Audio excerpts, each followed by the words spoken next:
سلامتی ہے، سلامتی ان آنکھوں پہ جو ہدایت پہ نظریں جمائے بیٹھی ہیں، ان کانوں پہ جو ذکر خیر کے منتظر رہتے ہیں، اور ان قدموں پہ جو ہدایت کی راہ پہ گامزن ہیں۔ السلام علیکم ورحمۃ اللہ وبرکاتہ۔ تمام تعریفیں خدائے بزرگ و برتر کے لیے جو وحدہ لا شریک ہے، نہ کوئی ثانی نہ کوئی ہمسر۔ درود لامحدود محبوب رب الودود، راحت العاشقین مراد المشتاقین، حضرت محمد مصطفیٰ، آپ کی آل پاک، آپ کے جانثار انصار اور اصحاب پر زنمن۔ آپ دیکھ رہے ہیں الف لام میم۔ میں آپ کا میزبان محمد اویس ربانی تہ دل سے آپ کو کہتا ہوں خوش آمدید۔ زرمن، قرآن ایک ایسی کتاب ہے کہ جو راہ ہدایت بھی ہے اور تا قیامت تک ہدایت کے راستے بیان کرتی رہے گی۔ جو اس کے اوپر چڑھے گا اور جو اس کے ساتھ منسلک رہے گا وہی کامیاب ہوگا۔ ان کو اولیاء اللہ کہیے اور پھر ان پہ کبھی خوف نہیں آتا۔ قرآن خود کہتا ہے کہ وہ خوف سے پاک ہیں، وہ یعنی خدا کی یاد میں مگن ہے، مگر ان پہ کوئی شیطان غالب نہیں آ سکتا۔ ایسا ہے اور ایسا دیکھا گیا ہے، بزرگان دین نے دین کی خدمت کی ہے۔ پورے پاکستان میں ایسی درگاہیں موجود ہیں کہ جہاں پر بزرگان دین کی خدمات کی بدولت بہت سے لوگ ایمان لے کر آئے، اور آج بھی ان جگہوں پہ جا کے لوگ تزکیہ کرتے ہیں۔ یہ تزکیہ جو صلی اللہ علیہ وآلہ وسلم حبیب جان دو عالم کا ذمہ ہے، وَالَّذِي بَعَثَ فِي الْأُمِّيِّينَ رَسُولًا مِّنْهُمْ يَتْلُو عَلَيْهِمْ آيَاتِهِ وَيُزَكِّيهِمْ کی خوبصورت سی تفسیر آج بھی ان اولیاء اللہ کے فیضان کے ذریعے جاری ہے۔ یعنی ختم نبوت کے بعد یہ اولیاء اللہ کا فیضان ہے۔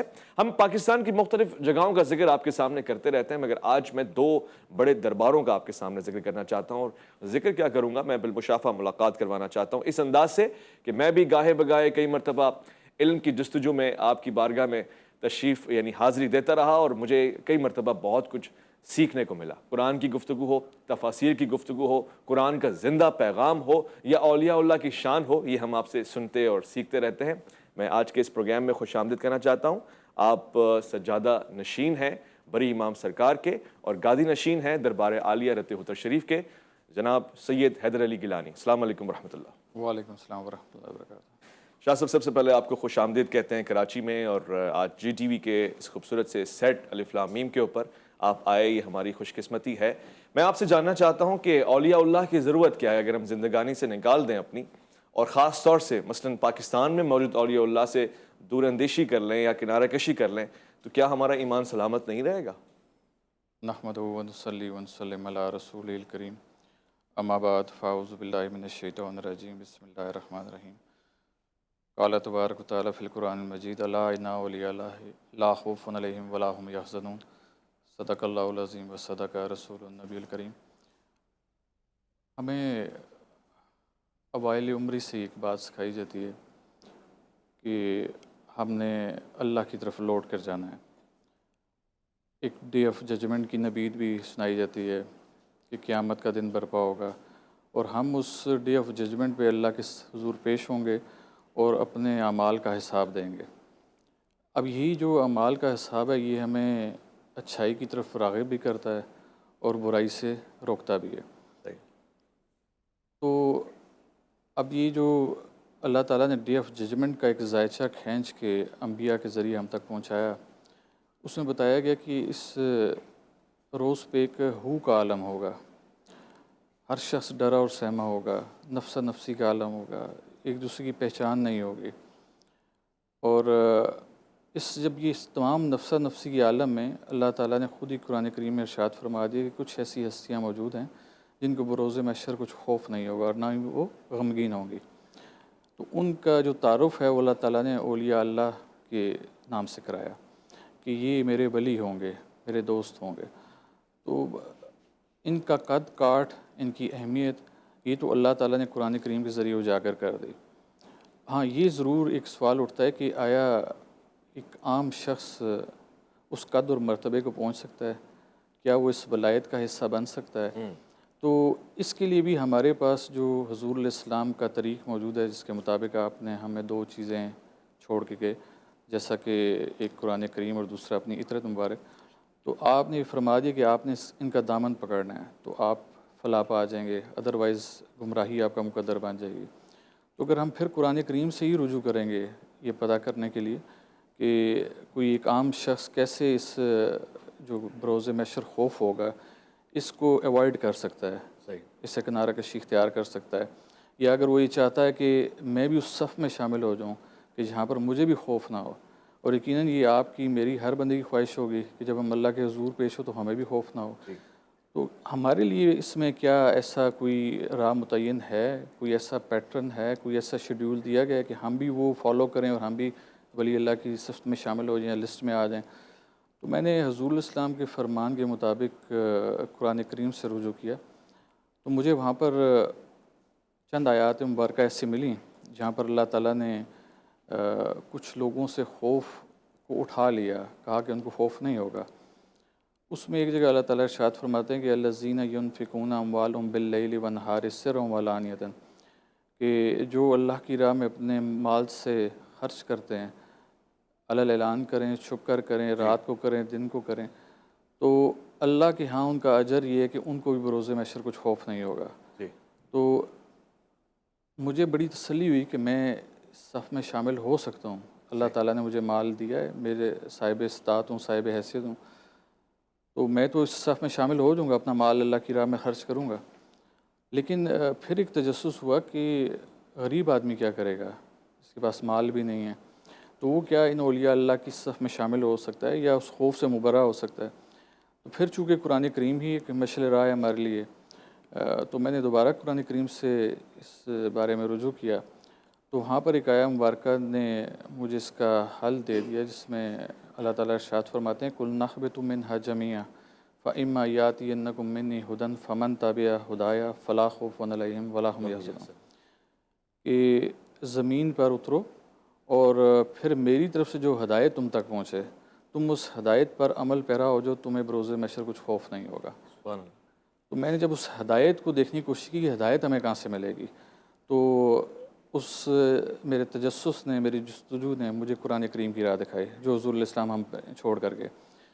تو یہ پتہ چلا کہ اولیاء اللہ جو ہے ان کی زندگی کسی راکٹ سائنس سے عبارت نہیں ہے، ان کی جو زندگی ہے وہ قرآن سے عبارت ہے، کہ جو اللہ کا حکم ہوا انہوں نے اللہ کے حکم کو منوان فالو کیا، تو یہ اولیاء اللہ کی صف میں چلے گئے.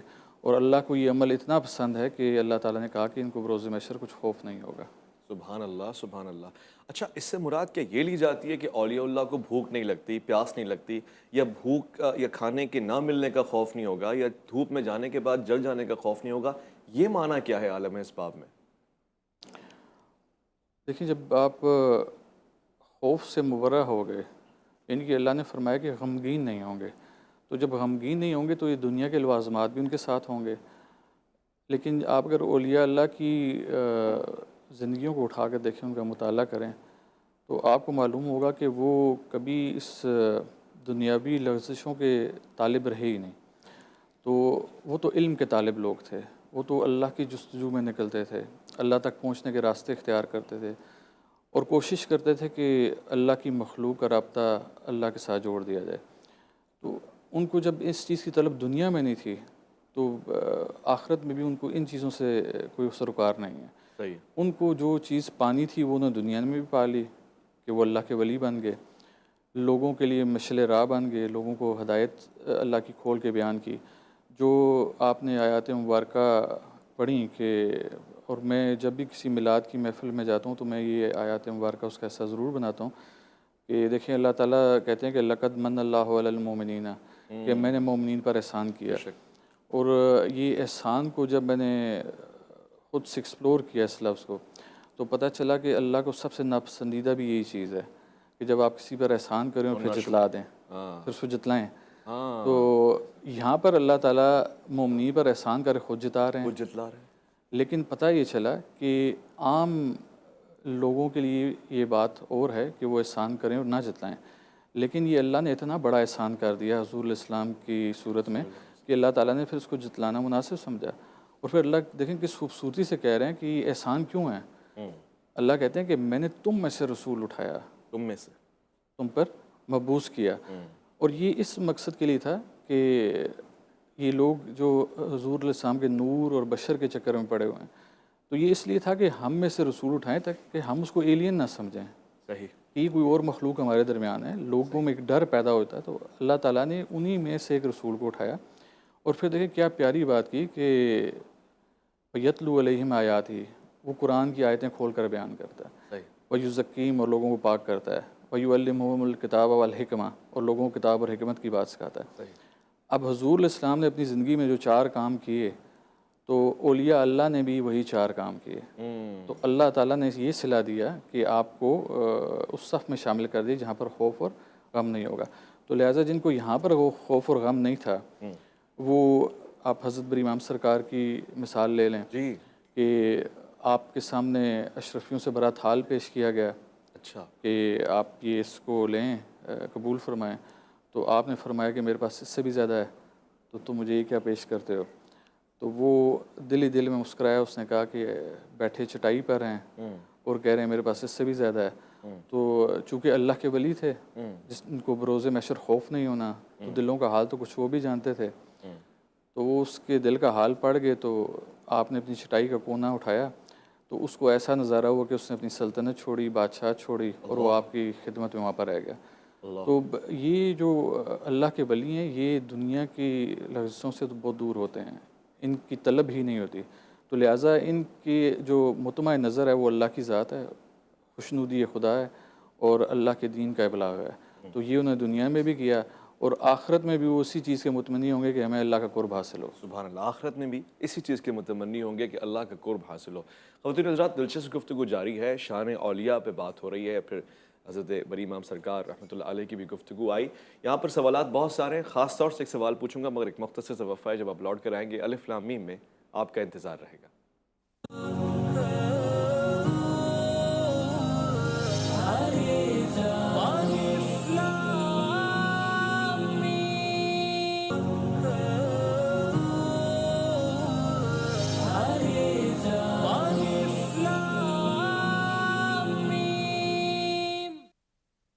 خوش آمدید خواتین و حضرات، آج الف لام میم کو خوبصورت سی محفل دے رہے ہیں، بزم دے رہے ہیں اور ایک علمی غدہ زنی دے رہے ہیں پیر سید حیدر علی گیلانی صاحب، پروردگار ان کی حفاظت فرمائے۔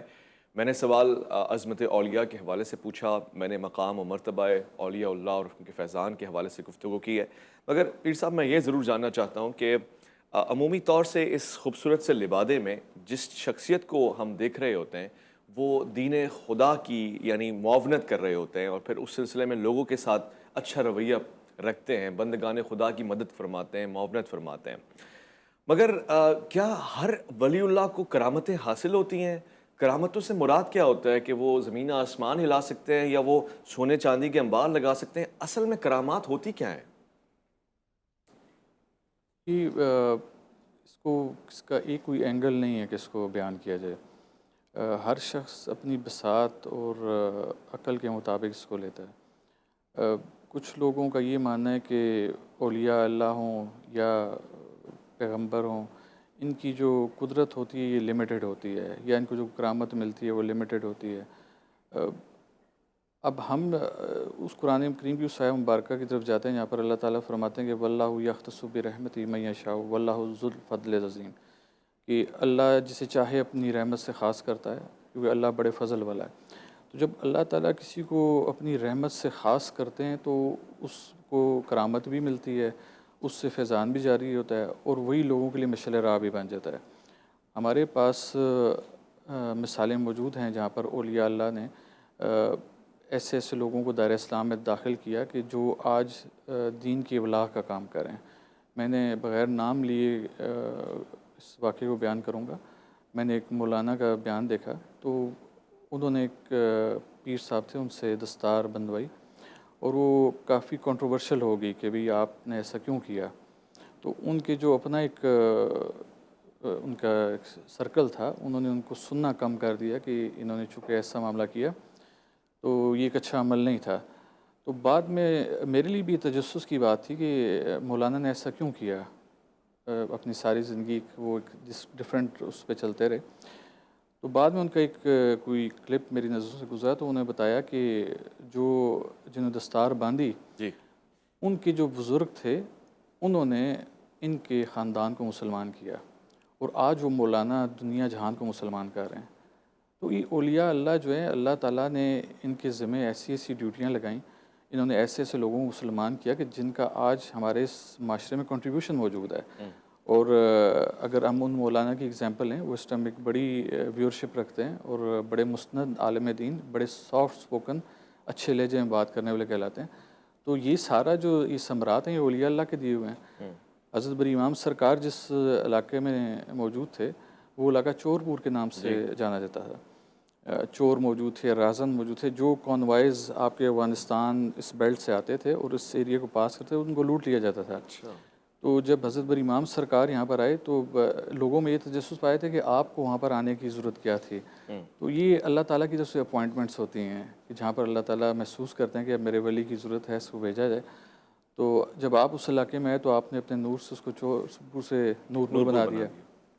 ہماری جد اعلیٰ حضرت پیر سید امام علی شاہ گیلانی رحمۃ اللہ علیہ، آپ مزار شریف پر گئے، آپ نے دیکھا کہ جس علاقے میں مزار موجود ہے وہاں پر زندگی کے آثار ابھی بھی کم ہیں. تو آپ سوچیں کہ آج سے 300 سال 400 سال پہلے کیا ہوگا. وہاں پر تو پگڈنڈیاں بھی نہیں تھیں چلنے کے لیے.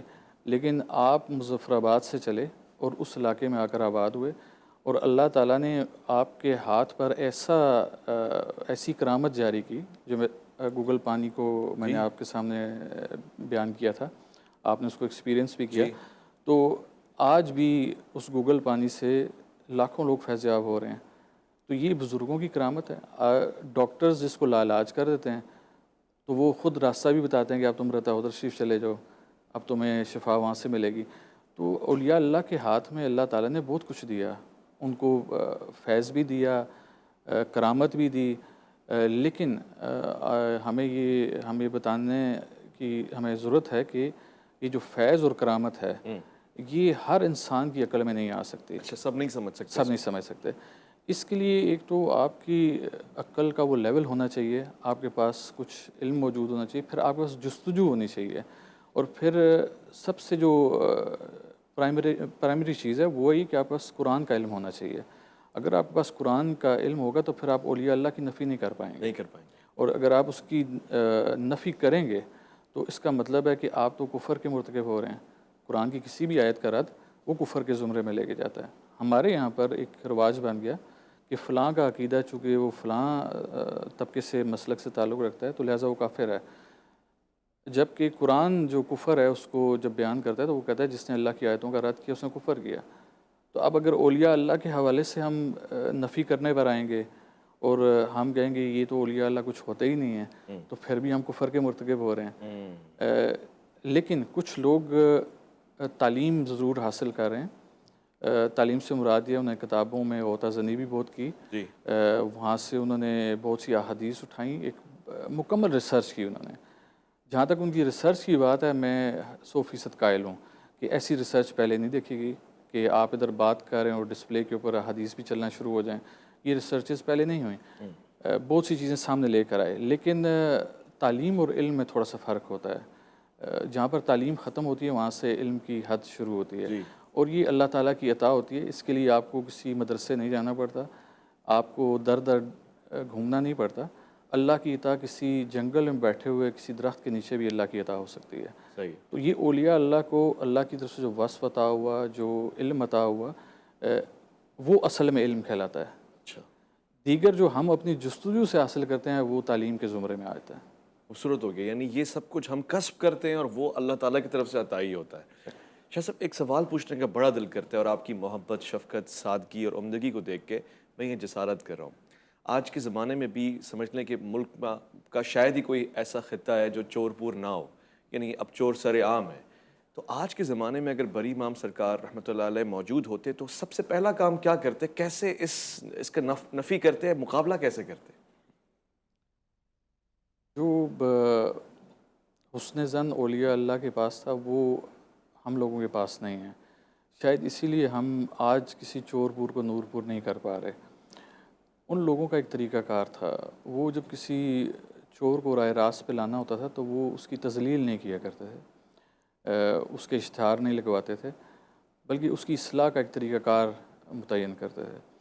بڑے پیار سے، بڑے طریقے سے، دلائل کے ساتھ اس کو کرتے تھے. اور جہاں پر وہ یہ دیکھتے تھے کہ یہ ماننے کو تیار نہیں ہے، اللہ نے اس کو کفر لگا دیا ہوا ہے، تو پھر وہ لکم دینکم ولی دین کا کلیہ استعمال کرتے تھے. آج کے دور میں اگر حضرت بری امام سرکار یا دیگر اولیاء اللہ میں سے کوئی ہوتا تو وہ پھر بھی چور پور کو نور پور کر دیتا. یہ ہم لوگ ہیں جو بظاہر عالم دین بھی کہلاتے ہیں، لیکن بدقسمتی سے زیادہ تر عالم مسلک موجود ہیں، عالم دین ہم میں موجود نہیں ہیں. ہر کوئی اپنا مسلک لے کے چل رہا ہے اور بہت سی مصلحتوں کا شکار ہے اور وہ سچائی کی طرف نہیں آتا. میں نے لاسٹ ٹائم ایک کانفرنس اٹینڈ کی، آپ بھی وہاں پر موجود تھے، تو میں نے جب وہاں پر بھی بات کی تو میں نے دل کھول کے بات کی کہ میں چیزوں کو مبہم نہیں رکھتا، اور میں اللہ کا شکر ہے کسی اور شخص کی خوشنودی کے لیے بات نہیں کرتا، میں اللہ کی خوشنودی کے لیے بات کرتا ہوں. تو یہ جو اولیاء اللہ تھے، انہوں نے اللہ کو خوش کرنا تھا، تو یہ آج کے دور میں بھی نور پور کو چور پوری بنانے کی صلاحیت، چور پور کو نور پور کی صلاحیت رکھتے تھے. تو میں ابھی جیسے مزار قائد سے ہو کے آ رہا ہوں، تو میں نے راستے میں ذکر کر رہا تھا کہ اگر آج قائد اعظم زندہ ہوتے جی تو وہ بھی یہ دیکھ رہے ہوتے کہ میں کیا غلطی کر بیٹھا ہوں، جی کہ میں نے کس مقصد کے لیے اس قوم کو کہاں پر لے کر آیا. میں نے دو مذاہب کو علیحدہ کیا، اس مقصد کے لیے کیا کہ لوگ اپنے مذہب کے مطابق زندگی گزار سکیں. تو آج مذہب تو بہت دور رہ گیا، ہم نے مذہب کو فالو کرنا چھوڑ دیا. ہماری زندگی جو کرنٹ دستور چل رہا ہے، جو معاشرتی رواج چل رہا ہے، ہم اس کے مطابق گزار رہے ہیں. بے شمار ایسی چیزیں ہماری زندگیوں میں شامل ہو گئی ہیں جن کا اسلام سے دور دور تک لینا دینا نہیں ہے. تو یقیناً یہ اگر قائد اعظم ہوتے تو وہ پریشانی کا اظہار کرتے، لیکن اگر اولیاء اللہ میں سے آج بھی جو ہوگا وہ پریشان نہیں ہوگا، بلکہ وہ ابھی بھی اصلاح کے عمل میں لگا ہوگا کہ اس قوم کی اصلاح کی جا سکے. ماشاءاللہ بہترین. چند ایک باتیں جن کا اعتراف کرنا چاہیے وہ یہ ہے کہ ویسے بہت سارے درباروں پہ میرا جانا ہوتا ہے، اس پروگرام میں بھی آپ نے دیکھا ہے کہ شرفا تشریف لے کر آئے، مگر شاہ صاحب کی قرآن فہمی اور معاشرے کے مزاج کی شناسائی بہت گہری ہے. یہ ایک دلچسپی جس کا اظہار ہوتا ہے. ایک مختصر سے وقفے کی طرف ہم لوگ جا رہے ہیں، لوٹ کر آئیں گے، مزید سوال جواب کریں گے. اختتامی لمحہ ہمارا بڑا خاص ہے، شاہ صاحب سے ان کے کراچی دورے کے حوالے سے بھی پوچھوں گا میں. الف لام میم میں آپ کا انتظار ہے.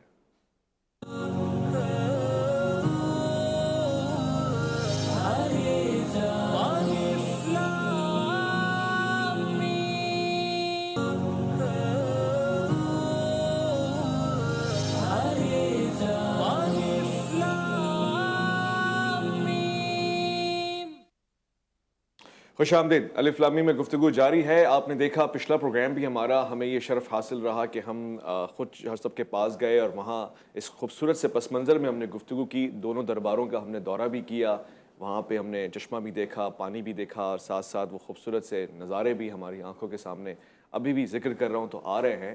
مگر خواتین و حضرات، بات یہ ہے کہ ہم بہت ساری جگہوں پہ جا کر یادیں سمیٹ لیتے ہیں.